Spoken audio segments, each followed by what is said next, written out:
नमस्कार, आप देख रहे हैं रोहित मोहित की खबर। मैं हूं रोहित मोहित। आइए चलते हैं जिला मैनपुरी के करहल, जहां से आध्यात्मिक ऊर्जा और सकारात्मक संदेश से जुड़ी एक प्रेरणादायक खबर सामने आ रही है। करहल स्थित प्रजापिता ब्रह्मा कुमारी ईश्वरीय विश्वविद्यालय के ज्ञान सरिता भवन में आयोजित 3 दिवसीय ध्यान योग एवं आध्यात्मिक सशक्तिकरण शिविर का गुरुवार को ब्रह्मभोज के साथ समापन हो गया। समापन समारोह में मुख्य अतिथि के रूप में पहुंचे विधान परिषद सदस्य यानी MLC मुकुल यादव ने दीप प्रज्वलित कर कार्यक्रम का शुभारंभ किया तथा राज्यों के माध्यम से तनाव मुक्त और सकारात्मक जीवन जीने का संदेश दिया। समारोह को संबोधित करते हुए MLC मुकुल यादव ने कहा कि आधुनिक जीवन शैली में बढ़ते तनाव के बीच ध्यान और योग की उपयोगिता पहले से कहीं अधिक बढ़ गई है।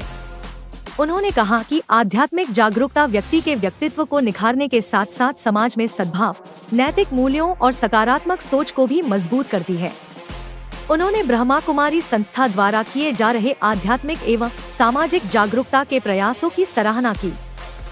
शिविर के दौरान राजयोग मेडिटेशन का सामूहिक अभ्यास कराया गया। संस्था की ओर से उपस्थित श्रद्धालुओं को ध्यान की विभिन्न विधियों की जानकारी देते हुए बताया गया कि नियमित राजयोग का अभ्यास मानसिक शांति, आत्मविश्वास, धैर्य और जीवन में संतुलन बनाए रखने में सहायक होता है।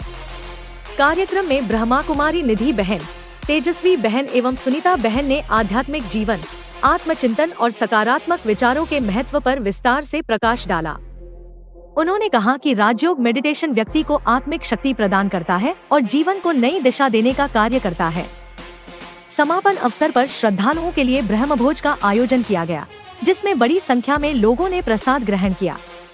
कार्यक्रम का समापन विश्व शांति, मानव कल्याण और सामाजिक सौहार्द की मंगल कामना के साथ हुआ। इस अवसर पर राममोहन, रामदास, डॉक्टर चंद्रशेखर तिवारी, उद्यवीर सिंह यादव, डॉक्टर श्वेता, शालिनी सहित बड़ी संख्या में गणमान्य नागरिक, श्रद्धालु एवं संस्था से जुड़े कार्यकर्ता उपस्थित रहे। फिलहाल इस खबर में इतना ही। ऐसी ही ताज़ा और विश्वसनीय खबरों के लिए देखते रहिए रोहित मोहित की खबर।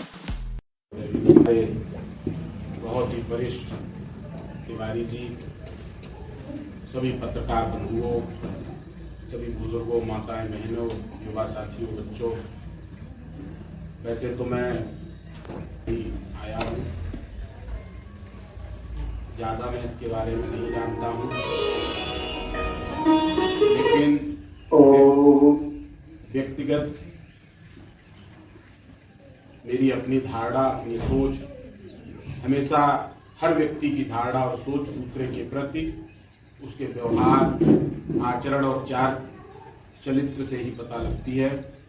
तो मैंने जहाँ भी आपको देखा है और भी जितने भी इस परिवार से जुड़े हुए